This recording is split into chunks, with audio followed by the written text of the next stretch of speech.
ნამდვილი რაღაცეები ხდება შემთხვევით. მხოლოდ დაგეგმილი, მოფიქრებული რაღაცეები გახლავთ, არა ღვთაებრივი მოცემულობის მატარებელი. დაგეგმილი რაღაცეები არის სამაინცი, რატომ? მაინც და მაინც ეხლა რატომ? Oh my god. წადი იქით. You go now. Go. Go, go, go, go, go, go, go. წადი. ხო, I love you. სამაინცის დღეს აჩუქეს ესეთი ლამაზი რაღაც უნდა განახოთ ჩვენმა სტუმარმა. ესეთი ჩანთუკა და ამ ჩანთუკაში დევს ბადრიჯანი, აიღე, eggplants, ბოლოკი. ჩვენმა სტუმარმა მოუგზა ესეთი მწვანე ხახვი, ესეთი პომიდორი და ესეთი ნიორი. So nice. ხოლომაზია. სულ პატარა რო იყო და რო დაიბადა, ჩვენთან თბილისში რომ ერთი ბავშვია გოგო ესეთ რაღაცებს რო ქსოვს. მაშინ ვუყიდე მელია, ზღარბი, გავაკეთებინეთ მელია, ზღარბი და რაღაცეები ესეთი და ეხლა კიდე ბედის წერამ ისევ ესეთი სათამაშოები გამოუგზავნა, ოღონდ ბოსტნეულები. ამას ქვია კიდევ ბედის წერა, ამიტომ ბახსენე საერთოდ ეს ამბავი, რომ განახოთ მშობლები, როგორ ვუქმნით ჩანაწერს ბავშვს და შვილს, ჩვენ რასაც ჩუქნით, რასაც ვუკეთებთ, რასაც ვეუბნებით, რა სიტყვებსაც ვეუბნებით შვილებს, როგორც მოვიხსენიებთ, რასაც ვფიქრობთ არა, რადგან ფიქრებში იჭრება ხშირად ხოლმე სანათესაო წყევლები, რაღაცა გავლენები, რაღაცა ფიქრი ჩვენი არ არის. ფიქრი არის ის, რაც ჩაგვესმის ჩანაწერიდან და რასაც ვისმენთ. ფიქრი ჩვენი არ არის, მაგრამ მოფიქრებულიც ჩვენი არ არის. მაგრამ აი თავად ჩვენ რას წარმოვთქვავთ და რას ვამბობთ, ეს უკვე იწერება. ჩანაწერში არსებობს და ძალიან ხშირია ხოლმე ესეთი რაღაცა შემთხვევები, რომ მაგალითისთვის გოგო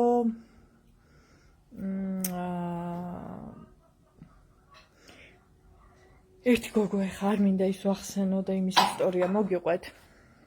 უცხოელია. ყველა მიცის ინტერნეტ სივრცეში, მასზე არ მინდა რომ ძალიან იმის რაღაცები ჩავრთო, მაგრამ აი იმ გოგოს ჩანაწერში მარტო ცუდი რაღაცები არსებობდა მამისგან, ანუ მამამისისგან ნათქვამი, ცუდი სიტყვები, ცუდი ფრაზები, ცუდი ბედის წერა ქონდა ამ გოგოს მშობლისგან, თვითონ მამისგან და აი როდესაც გათხოვდა, ანუ როდესაც შვილის მამა და ეს ყველაფერი გამოიარა ზუსტად იგივე სიტყვები, იგივე ამბები, იგივე რაღაცები გამოსცადა ამ საქმროსთან, ამ შეყვარებულთან და იძახდა, რომ ეს რასაშინელებაო, თითქოსო მამა ჩემის დემონებიო და ეს ყველაფერიო გამომყნენო და ანუ რეალურად მასეა. ჩვენ რა როგორც ვიქცევით, რასაც ვამბობთ და როგორც ვამბობთ, ის ჩანაწერი მეორდება, მნიშვნელობა არ აქვს, რომელ ქვეყანაში გათხოვდება, უცხოელი იქნება, სხვა ენაზე ლაპარაკობს თუ რა არის, ეს არის ვიბრაციული ჩანაწერი, რომელიც ითარგმნება ყველა ენაზე. და იგივე პრობლემები, იგივე წყევლა, იგივე გინება, იგივე რაღაცები გადახდა ამ გოგოს თავს და ისე გაიმეტა მე იმ ბიჭმა, რომ შვილი წაართვა, Wizard Liz-ზე ვლაპარაკობ, მოკლედ, ვინც იცით, ვინც არ იცით, არა უშავს. თავს არ შეგაწყობთ, დიდად ახსნით, ვინ არის, მაგრამ წარმოიდგინეთ, რომ რაც კი რამე ერთი წუთით აურია ჩემმა ტელეფონმა. კამერა გადმოვრთე და რაც კი რამე მამასთან შემთხვა, იგივე შემთხვა ამ ბიჭთან, ამ შვილის მამასთან და ამ შვილის მამამ ბავშვით წაართვა, ანუ უჩივლა, საშინელებები გაუკეთა. საიზღარი სიტყვები ეძახა შვილის დედას, წარმოიდგინეთ, პორნოც კი შექმნა თავის შვილის დედის სახის გამოყენებით, მაშინ როდესაც ახალი ნამშრომიარები იყო და ეს რაღაცა გაუვრცელა და ანახა და საშინელ ზეწოლებში და რაღაცებში იყო ეს გოგო და ეს ყველაფერი იყო მამისგან. რადგან მამას ყავდა შეჩენილი რაღაცა, რასაც უსმენდა და რასაც უსმენდა, იმას წარმოთქვამდა შვილის წინაშე. შვილს მაგ სიტყვებს ეძახდა, შვილს მასე არინდობდა, შვილს მასე და მასე და მასე ექცეოდა. და სწორედ ეგ ჩანაწერი ნახა მერე თავისმა შვილის მამამ ამ გოგოს ენერგეტიკულ ველში და იგივე საყვა. ანუ ძალიან სუსტი ვინმე იყო, ძალიან სუსტი მძინარე პროგრამა ეს არის, ნუ სისუსტე არაფერს შეშარ, მძინარობა, ანუ მძინარე პროგრამა ეს არის.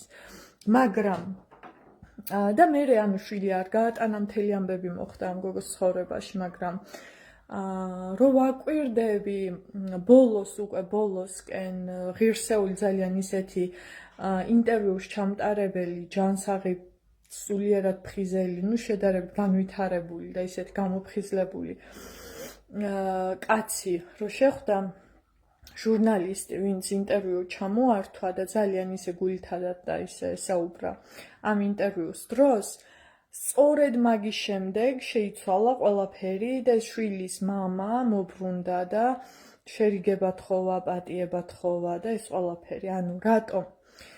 ჩანაწერი გასწორდა საფიქრალში, ბედის წერამ დაიწყო გადაწერა, რადგან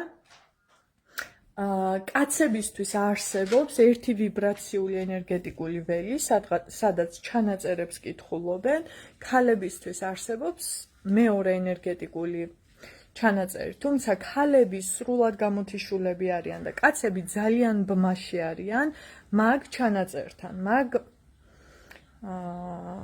აი კაცური კოდიც კი არსებობს, ხო გაგიგიათ, აი კაცურ კოდს კითხულობენ. და სწორედ ამ ჟურნალისტმა რო გადაწერა ეს კაცური კოდი, რაც მამისგან მოდიოდა, უკვე ეს გოგო გახდა ღირსეული, მოსასმენი, გასათვალისწინებელი და ასე შემდეგ და ასე შემდეგ. და სწორედ შემდეგ შეიცვალა უკვე თავისი შვილის, მამის დამოკიდებულებაც, რადგან ახალი კოდი წაიკითხა. ახალი კოდი წაიკითხა, გესმით? ამიტომ შვილებს, ბედს და ყველაფერს ვუწერთ ჩვენ თავიდან.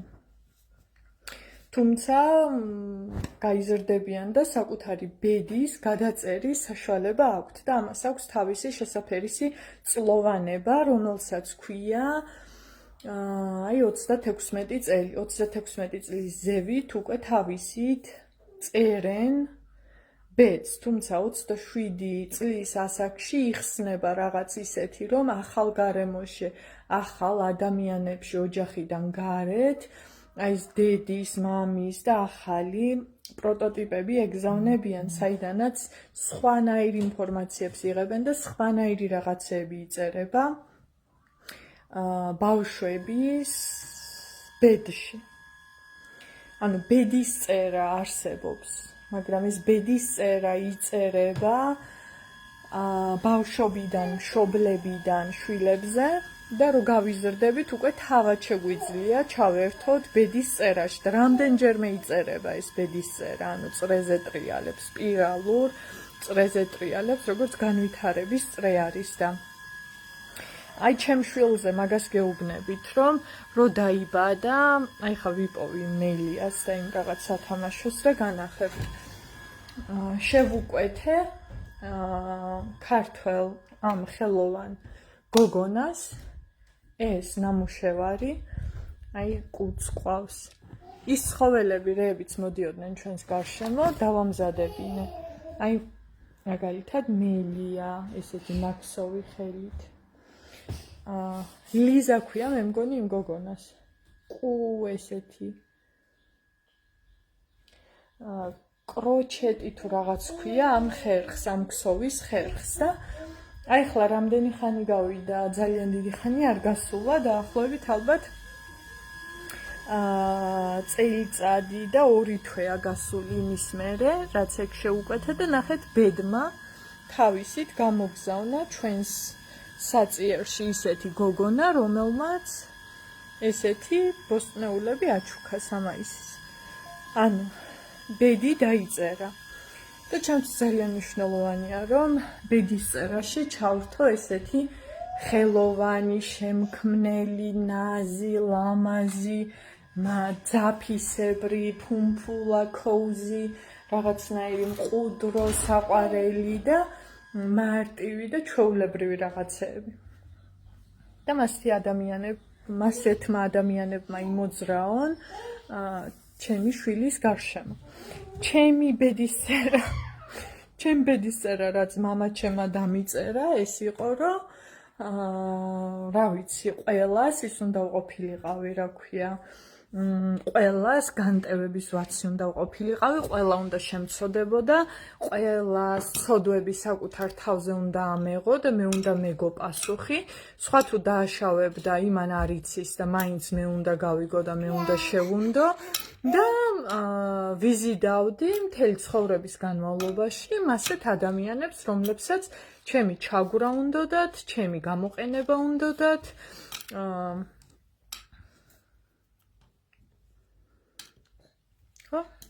მანიაკებსაც ვიზიდავდი, ფაქტიურად ფსიქომანიაკებს და რა ვიცი.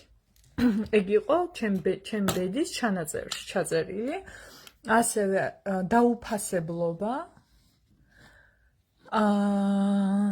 და რადგან მამაც კი ვიყავი, აი ყველა ვინც კი ვინმე გამოჩნდებოდა, მეგობარი იქნებოდა, მასწავლებელი იქნებოდა, იმათი მამაც და იმათი ყველაფერიც მე უნდა.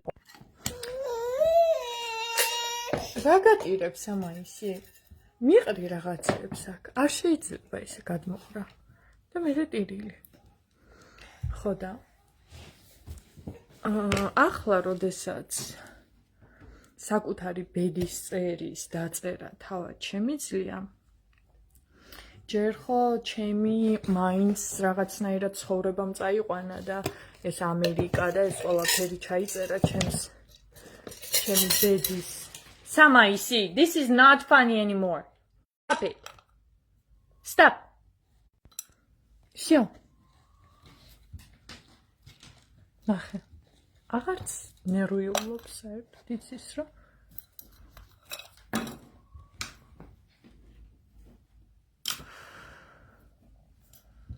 რამდენჯერ გადმომიყარა ნახეთ. ისინი არა ქვია სურნელოვანი საკმეველები და იმდენჯერ გადმოყარა უკვე რომ დაფხვნილია მიწაზე იატაკზე. Push-pusha. Be nice, push-pusha. აღარ გადმოყარო, კარგი, please.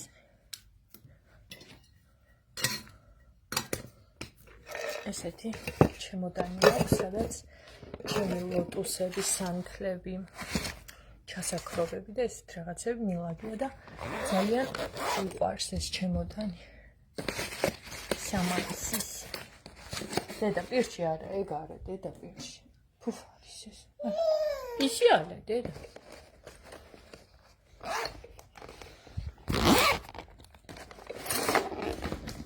ეს ჩავკეტოთ. Good job, Samaisi.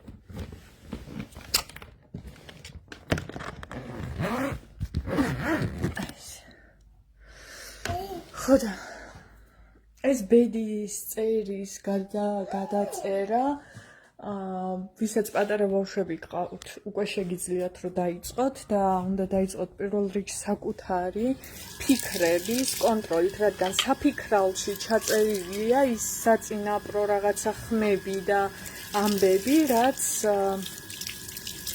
რა ვიცი, თაობების წინ იყო ჩაწერილი. აი საშინელებებია ხანდახან, ისეთ საშინელი ფიქრები კი არ მომდის, ანუ ჩემ თავზე ვერ ავიღებ მაგ ფიქრებს, საერთოდ არ არის ჩემი ფიქრები, ძალიან მარტივად მაქვს ჩემი თავი გამოყოფილი მაგ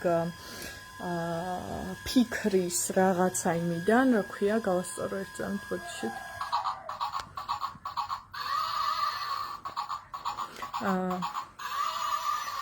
მაგ ფიქრის ჩანაწერიდან, არა ვიცი რომ ვიღაცა გამწარებულმა წინაპარმა ჩაწერა იქ ყველაფერი, ვისაც რა ვიცი, არ ქონდა აშკარად იმისი, სიბნელის ხანიდან ჩაიწერა ეგრეთ წოდებული, ძალიან ისეთი უკუნეთში, სადაც ჩვენს წინაპარ ბებიებს, ხალებს აწამებდნენ ხოლმე და ან კაცებს, მამებს აწამებდნენ ხოლმე და ეს დემონური არსებები თავიანთი ენერგიებით ფიქრებს უგზავნიდნენ და ჩვენ წინაპრები რებსაც ფიქრობდნენ, მე იმას წარმოთქვავდნენ ხოლმე, იმიტომ რომ რა ვიცი, სრულად დახშულები და სრულად დამორჩილებულები იყვნენ და მე რაც კი რამე წარმოითქმეოდა, ის ყველაფერი იწერებოდა ხოლმე ჩამომავლების ბედში. და ამიტომ არის რომ წინაპრებიდან რა ისაკეთებში I love you. I love you, love you, love you. Love you, love you, love you, love you, love you. I love you, love you, love you, love you. კოტრი ყალობს ახლა. ამიტომ არის რომ ყველაზე ცუდი რაც ადამიანებს გვემართება, ოჯახებიდან გვემართება ხოლმე და სანათესაო ხაზიდან გვემართება და არა გარეთ. ანუ გარეთ შეუძლებელია რომ ვინმეს მოერიო. ამიტომ ჩადეს ეს კოდი და ეს მართლობით ეს ნათესავური სისტემა თითოეულის ოჯახში, რომ ოჯახები შიგნიდან გაენადგურებინათ, რადგან წარმოიდგინეთ ხა რომ ილია მეორეზე სრულიად საქართველოს კათოლიკოს პატრიარქზე რამდენ სიმართლეებს და რამდენ არასასიამოვნო რაღაცებს გიზიარებდით ხოლმე, ან ივანიშვილების ოჯახზე, ან ივანიშვილზე რამდენ რაღაცებს გეუბნებით, მაგრამ რიტუალებითაც კი ჩემი ოჯახის წევრებს მართავენ, რომ ისინი დამესხან თავზე. და ჩემები თუ აღარ მებრძვიან და აღიარებენ ჩემს თავისუფლებას, ან გიჟობას, ან დამოუკიდებლობას, ან პატივისცემა აქვს, შიში აქვს, მორიდება აქვს, ხომ? რის გამო აქვს? რამდენჯერაც დამიპირისპირდნენ, იმდენჯერ რაღაცა იტკინეს, ან მემატკინეს, ან ასე შემდეგ, ხო? მერე უკვე ჩემთან ყველაზე ახლო ადამიანის ოჯახის წევრებში ბუდობენ და იქიდან იბრძვიან, ანუ ჩემი შვილის მამებში. და შვილებს უნდა რომ შვილები დამიპირისპირდნენ. ჩემი კუკუნა. Деда. Я тут да. На. ხო, კარგი, წავედი, ამ ლაივს მერე კიდე გავაგრძელებ, მაგრამ ლაივი დაიწყო ამ სიტყვებით, რომ შემთხვევით არაფერი არ არსებობს და შემთხვევით რაც ხდება, ეგ არის სინამდვილეში სწორი და რაც დაგეგმილად ხდება, ის არ არის სწორი.